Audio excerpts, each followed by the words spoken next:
అదే RTV app వార్తల్ని క్షణాల్లో చదివే అవకాశం ఉంటుంది. ఒక న్యూస్ పేపర్, ఒక టెలివిజన్ ఛానల్ మీ చేతుల్లో ఎప్పుడూ ఉంటాయి. వికలాంగులకు, వితంతువులకు పెన్షన్ల పంపిణీ కార్యక్రమానికి ఈరోజు వెంకటాంపల్లి పెద్దతాండ గ్రామానికి వచ్చేసినప్పుడు మీరు అందరూ చూపించినటువంటి అపూర్వమైన ఆదరాభిమానాలకు హృదయపూర్వకంగా ధన్యవాదాలు తెలియజేస్తున్నాను. వేదికను అలంకరించినటువంటి పెద్దలకు, చేసినటువంటి గ్రామ ప్రజలకు, మండల నాయకులకు, మహిళలకు హృదయపూర్వక నమస్కారం తెలియజేస్తున్నాను. ప్రధానంగా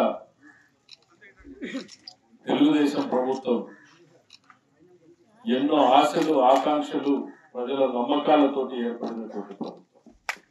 తెలుగుదేశం ప్రభుత్వంతో పాటు జనసేన, బీజేపీ పార్టీల కూటమి ఈరోజు ప్రజలకు ఒక నమ్మకాన్ని ఇచ్చే, ఆ నమ్మకానికి అత్యద్భుతమైనటువంటి మెజారిటీని శాసనసభలో అందించి పంపించారు. చరిత్రలో రానటువంటి మెజారిటీని అసెంబ్లీలో చూపించారు. మీ ఊరి చరిత్రలో కూడా లేనట్లు మెజారిటీ వచ్చింది సార్. ఒక మనిషిని చూసే మీకు 30 ఏళ్ళు పట్టింది. మంచోడా, చెడ్డోడా, పనికి వస్తాడా, పని చేస్తాడా తెచ్చుకునేకి 30 ఏళ్ళు పట్టింది. మీకు పని చేయకోకుండా ఉండే వాళ్ళందరికీ ఓట్లు వేసారు. ఒక్క పనన్నా చేశారా 30 ఏళ్ళలో? నేను అడుగు పెట్టకనే మీకు ధర్తీ ఆబాద్ తీసుకొచ్చాను.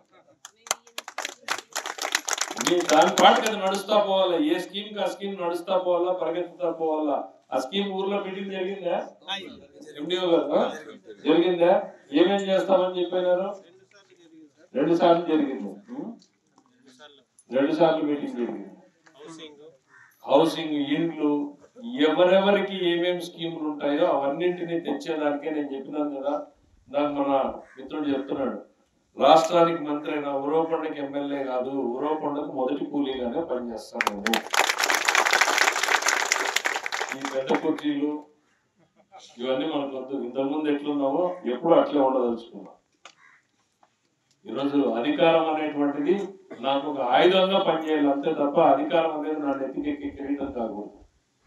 అధికారం అనేది ప్రజలకు ఉపయోగపడేటువంటి ఆయుధం కావాలి. రోజు 10 గంటలన్నా మీకోసం కష్టపడాలా, రాష్ట్రం కోసం కష్టపడాలా అనేటువంటి నిర్ణయంతో పనిచేస్తానే ఉన్నాం. అయితే సమస్యలు పేర్కొని పోయినాయి, రాష్ట్రంలోనూ పేర్కొని పోయినాయి, ఈడ పేర్కొని పోయినాయి. అన్ని మీకు చెప్పి ఈడ బాధ పెట్టడం మంచి సంతోషంగా ఉన్నారు. ఈరోజు వాతావరణం ఎట్లుందంటే, ఊర్లో పంచాయతీలు చేస్తుంటారు, అన్నదమ్ములు భాగస్వామ్యం చేసినప్పుడు వారసత్వంగా తండ్రి అప్పులు ఇచ్చిపోయినాడే, అట్లా నాకు అప్పులు గుంపులు ఇచ్చిపోయినారు. ఆస్తులు లేవు, అప్పులు నెత్తికి పెట్టిపోయినారు. సో 2 కూలీలు చేయాల్సి వస్తుంది. పొద్దున కూలి, రాత్రి కూలి పోతుంది తప్ప గిట్టుబాటు అయ్యేటట్లేదు, అప్పులు కట్టేటట్లేదు.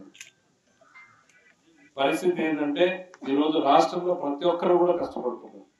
నేను చాలా మీటింగ్లో చెప్పినాను. నేను పొద్దున 10 గంటలకు పోతే రాత్రి 10 వరకు నేను సెక్రటరీలో కూర్చుంటే నేనేమో లేట్ గా ఇట్లా తిరిగి చూస్తే చంద్రబాబు నాయుడు గారు ఇంకా పనిచేస్తుంటారు. ఏం ఆ వయసులో ఆయనకు అవసరమా? 75 ఏళ్ళు ఆయనకు అవసరమా? ముఖ్యమంత్రి అయినాడు అవసరమా? ఆయన కష్టపడుతున్నాడు. ఎందుకు అనంటే మనకు వారసత్వంగా వచ్చినటువంటిది భయంకరమైనటువంటి పరిస్థితి. దాంట్లో నుంచి బయటికి రావాలా. బయటకు వచ్చి ప్రజలు ఎన్ని కోరికలతో ఓట్లు వేసినారు, ఈరోజు ఎన్ని నమ్మకాలు పెట్టుకున్నారు. రైతులు పెట్టుకున్నారు, యువకులు పెట్టుకున్నారు, మహిళలు పెట్టుకున్నారు, అందరూ ఆశలు పెట్టుకున్నారు. ఈ ఆశలన్నింటినీ అధిగమించాలనేటువంటి ఉద్దేశంతో ఈరోజు ఈ ప్రభుత్వం పనిచేస్తా ఉంది. రాయలసీమ నిన్ననే చంద్రబాబు నాయుడు గారు ఒక ప్రకటన చేశారు, జలహారతి అని. ఏంది అని అంటే, రాయలసీమకి నీళ్లు వస్తే తప్ప మన జీవితాలు మారవు.